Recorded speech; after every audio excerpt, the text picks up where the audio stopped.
What does it mean to think? Hello. Welcome to AI in slow motion. How lovely that you're taking this moment for yourself. Perhaps you're in the middle of your working day. Perhaps you've consciously stepped away for a little while. A coffee break. A brief moment in which nothing needs to be done. For the next few minutes you can simply listen. If you like, you can keep your eyes open and watch the visuals. Or you can let your gaze soften. Perhaps you'll close your eyes entirely. Whatever feels right for you right now. You don't need to achieve anything. You don't need to understand everything. You don't need to hold on to anything.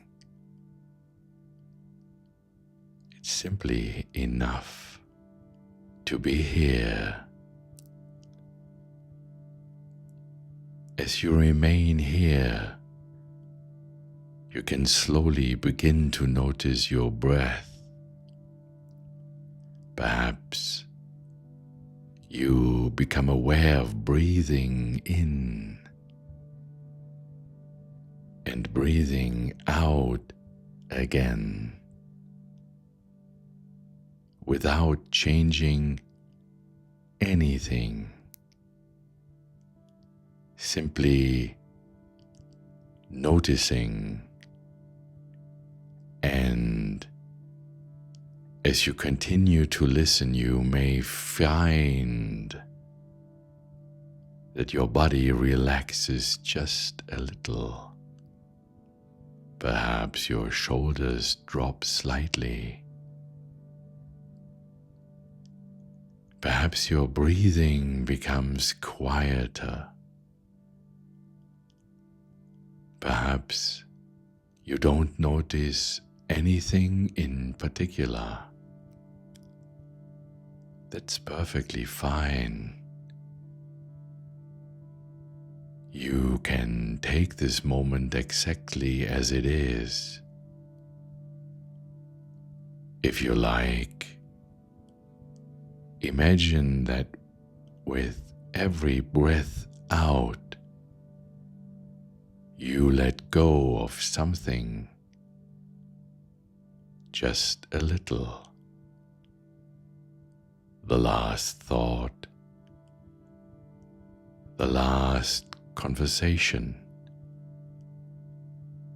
the next task. Not because it needs to disappear, but because it's allowed to wait for a moment. And as the quiet soundscape settles in the background, your attention can slowly open to something that is far older than it might first appear. To a story that began a long time ago and that reaches all the way into this very moment. As you're here and listen, the story of a word, and perhaps also the story of a question that has occupied humans for thousands of years. What does it mean to think? You don't need to answer that question. You can simply carry it with you as you listen. Some things will be clear. Some things will simply drift past. And perhaps at the end, something will remain. A thought, an image, or simply the feeling, I took this moment for myself. When you're ready, let us begin. And if you're not quite there yet, take one more breath and arrive here in your own time. Medieval transformation. We have left the ancient world behind, but we carry something with us. The question that stood at the end of the last chapter travels with us still. Whether a mechanism that displays the behavior of intelligence is truly intelligent, or simply echoes back what we have placed inside. That question will meet us again in the Middle Ages, in a time when people began to see the world with different eyes, when the boundary between philosophy and craftsmanship, between thought and making, become more than ever before. It is an era that tends to surprise people because the ideas of this time feel remarkably modern. Let us begin with a man who wanted to understand everything. Ibn Sina, known in the West as Avicenna, was one of the most significant thinkers of his age. Physician, philosopher, encyclopedist. In this great work, the Kitab al-Shifa, the Book of Healing, written around the year 1020, he laid out a systematic account of the intellect. He called it intellect, reason. But Ibn Sina was not content to leave it at that. He divided the intellect into 3 stages. First, the potential intellect, the bare capacity for understanding, the possibility of knowing, still unformed, still unused, like an empty vessel waiting to be filled. Then the acquired intellect, the part that is activated through learning, through experience, through encounter with the world. The vessel that began to fill. And finally, the active intellect, a universal force that makes understanding possible at all, not only within the individual human being, but as something that reaches beyond human, a kind of light in which thought first becomes visible. The threefold division that was not abstract play, it had consequences, because if intelligence is graduated, if it reaches from a simple possibility all the way to a universal force, then the question arises, at which stage would an artificial intelligence stand? Ibn Sina did not ask that question, but he provided the tools to ask it.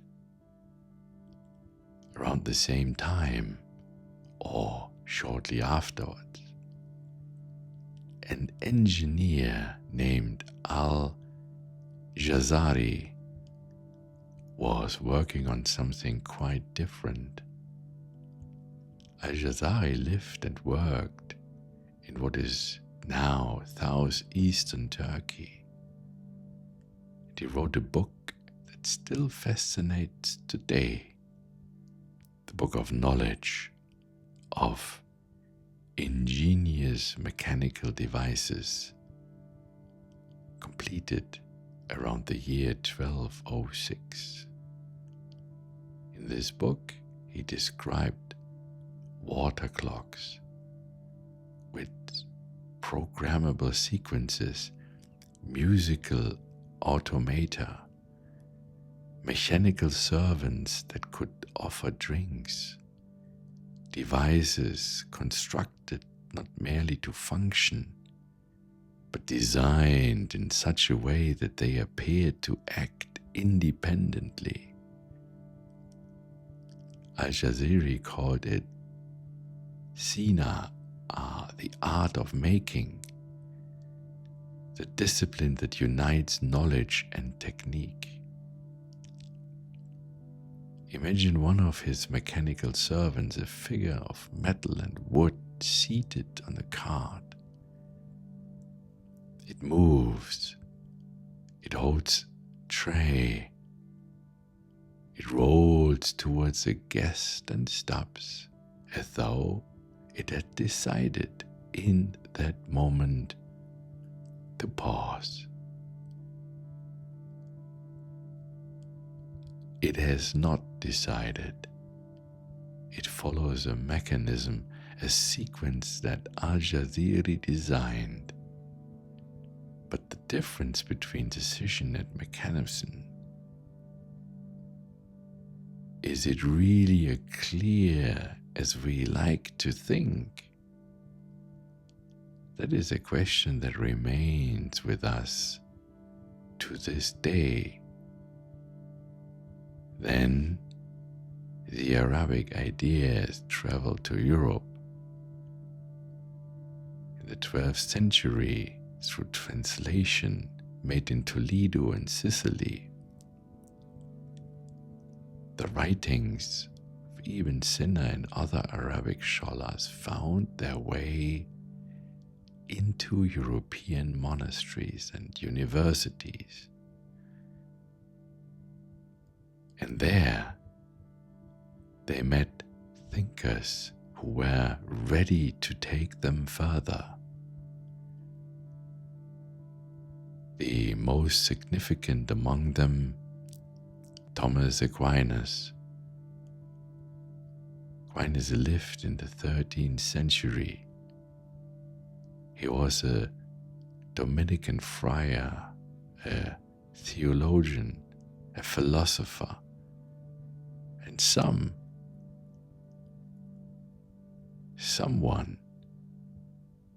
who was not afraid of large questions.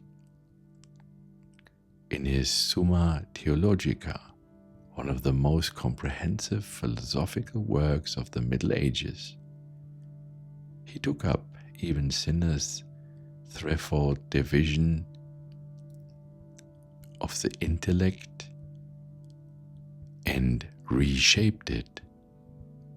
He distinguished between intellectus, intuitive understanding, the immediately grasp of something, and ratio, discursive thinking, the step-by-step drawing of conclusions. And then he added intelligentsia as the capacity to see through principles, not merely to draw conclusions, but to understand the foundations from which conclusions become possible at all.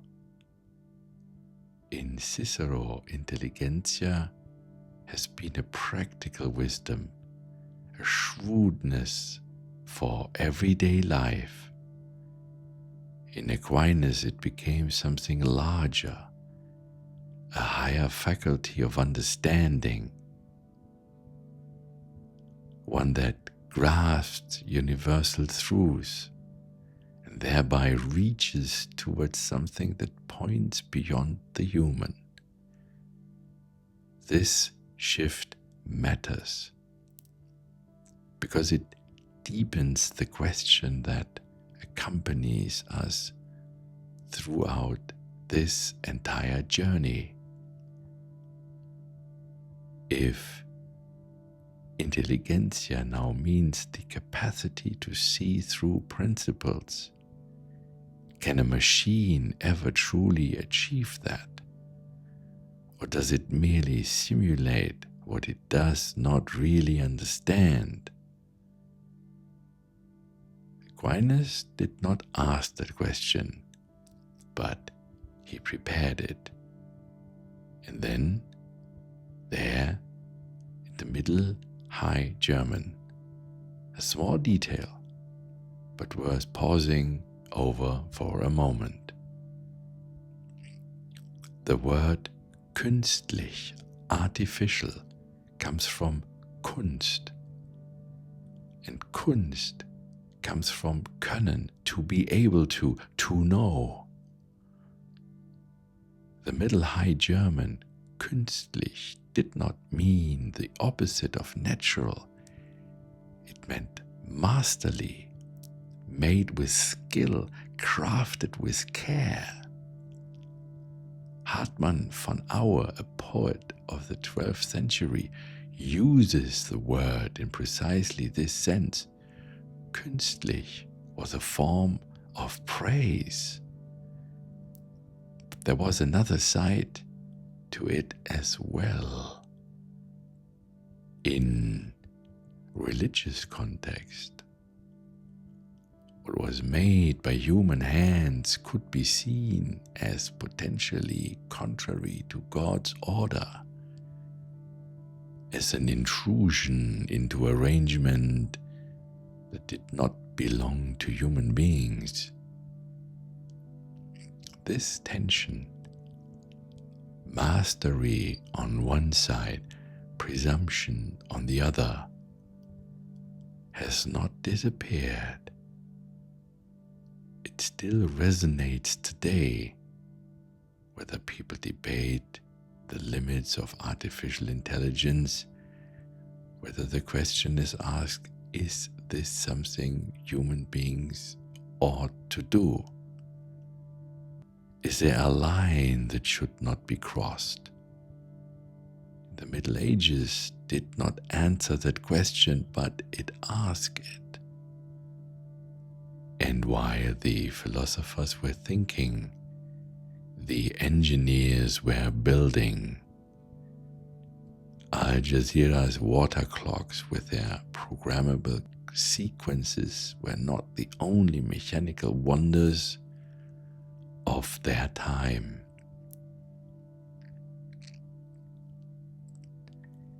In Europe, the 13th century saw the first mechanical church clocks.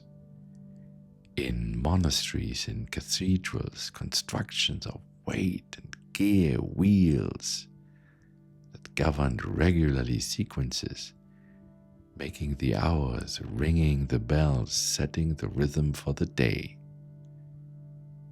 These clocks were artificial in the original sense of the word, brought into being through human design, to do nothing that nature alone would do.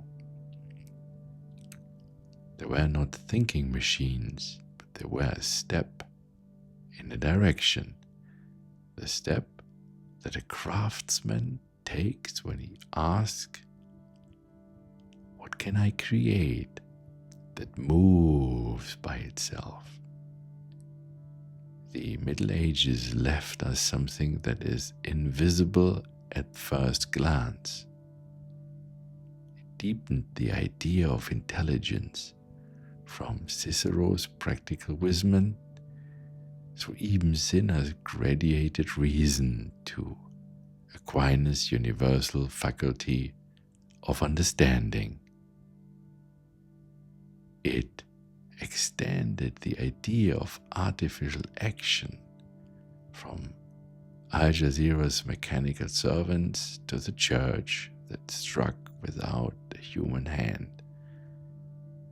And it left behind questions that the Middle Ages itself could not answer and that we still carry with us today. If a mechanism displayed the behavior of intelligence, is it then intelligent?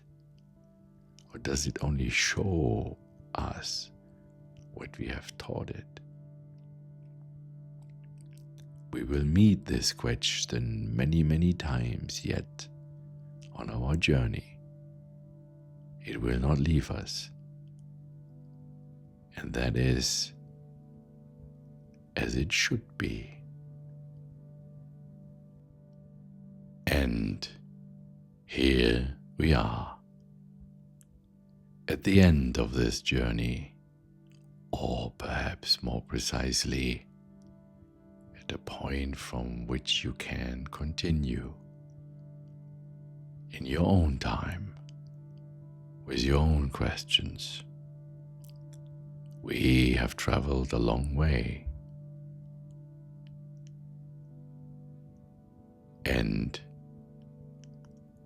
all the way here to this moment, you have taken time for a story that most people do not know, for questions that are older than we tend to think, for a term we use every day, and whose depth we rarely pause to consider.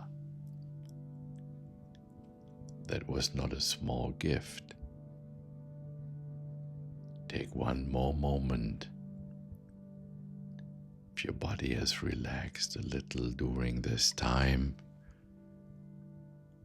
it may now gently let that go. If your thoughts have been traveling, they may now return here into this space, into this day. Breathe in slowly and out again. And if your eyes have been closed, open them now, in your own time, and let the light back in. Thank you for being here. I wish you a beautiful rest of your day.